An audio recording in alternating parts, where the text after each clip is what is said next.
person we have coming up here is an EOS legend. This is one of my favorite people in the ecosystem. For those of you who don't know Phil Mesnier, he has been doing, he's been developing for over 30 years. He's just a killer developer. Actually, where we just had the EOS hackathon recently, during mainnet launch, Phil was on the team that was down in the basement of that hackathon venue, and there was computer coders all over the world launching the main chain of EOS, and Phil was part of pushing that forward. What Phil's going to talk about is, in all these years of coding and seeing how the internet's developed and how computers have developed, how that relates to what we're seeing now. So for those of you who don't remember the past, Phil is going to bring it to light for you. So Phil Mesnier. Thank you, Brendan. So, as he said, I've been creating software for many, many years and doing distributed systems also for 30 years.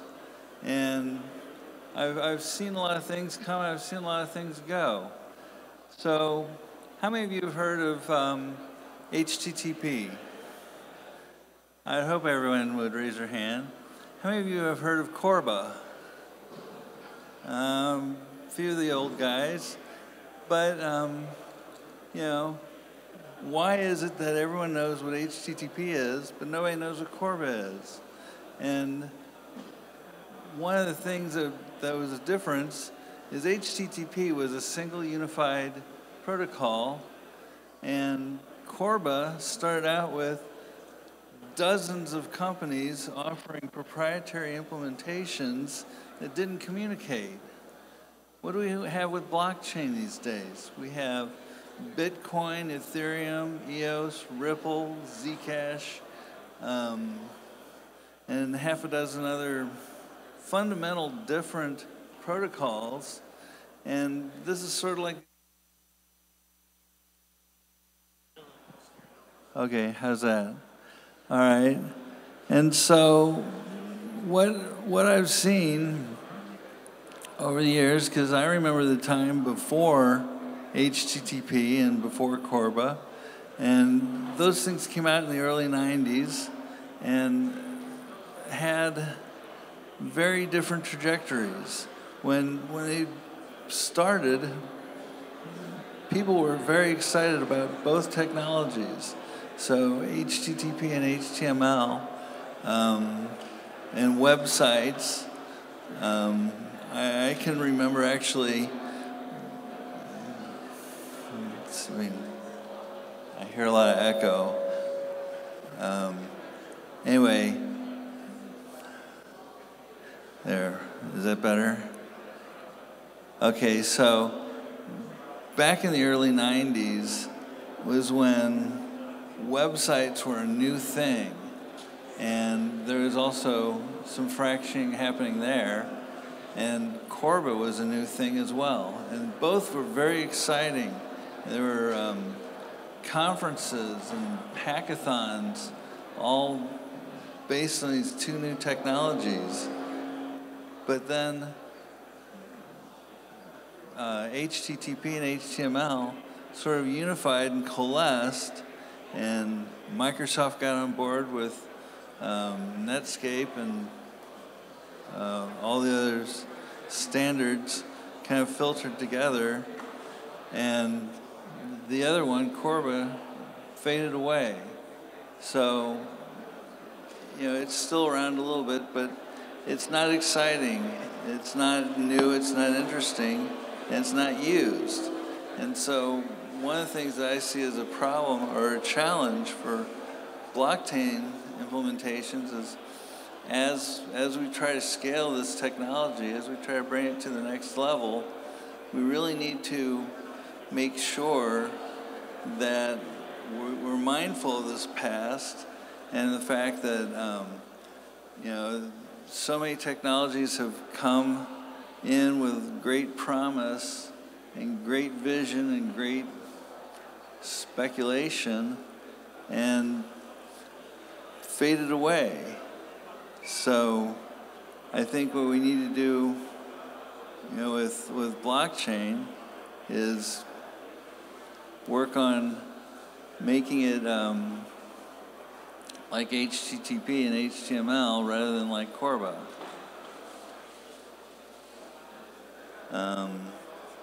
And so how do we do that? Well, I'd say we make sure that we have all the major players on board and make sure that,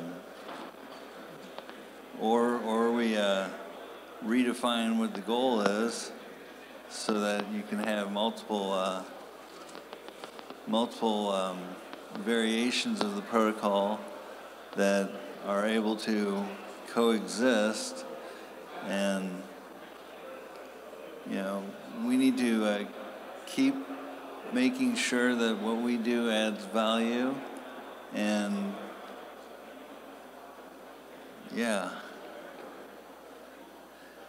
so I guess in conclusion, don't forget the past, because if you those who fail to remember the past are damned to repeat it, and we don't want the billions of dollars that are being invested into blockchain now to evaporate and go away. Any questions? I'd love to talk to the old guys about their experiences too.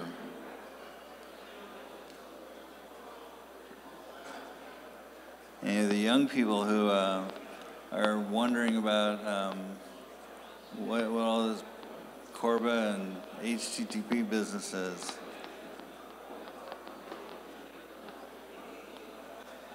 Okay, thank you. Oh, wait. One more question. Yeah, Gunnar?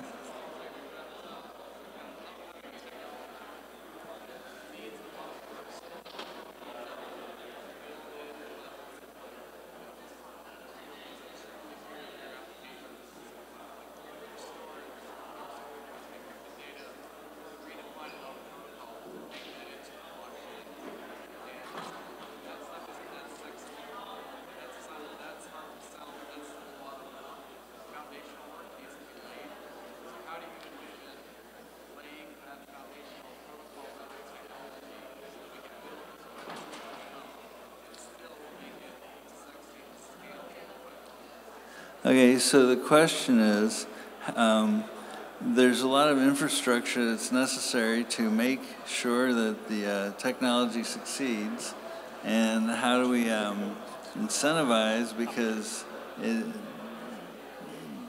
it's not sexy. What he's talking about is what I call the pipes and wires of computer networking, which is the infrastructure. And it's the stuff that has to be laid as a foundation before you go to building all these wonderful dApps and deploying them. You need this common infrastructure. And so he wanted to know what's my vision of how that's going to come to pass. And well, it's something that you have to, that has to be actively pursued by organizations willing to fund that, because nobody's going to kill their weekends and kill their evenings writing infrastructure code. Well, maybe someone like me, but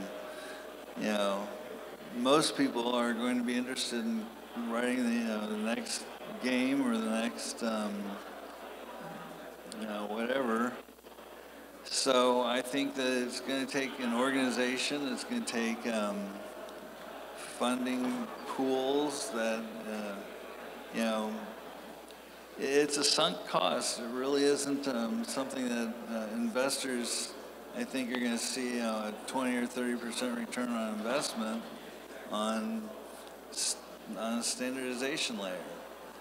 What I think is going to happen, or what I think should happen, is that there ought to be a definition of a common set of functionality that can be adapted by all the blockchain implementations, and use that as a common, standard, so that we can all, so you can at a minimum share value, between the different implementations. And that's going to take a third party to develop, because, if block one says, oh, EOS can do that, well, Ethereum's going to say, screw you, you're not a blockchain. Or, some other group is going to also, they're not going to trust block one. And similarly, block one's not going to trust consensus, or Bitcoin is just out there doing its own thing. And so you really need a secondary organization or consortium or something to make those definitions as a standard, to build the foundation on which a common, scalable platform can be built. Any other questions? Okay, thank you very much.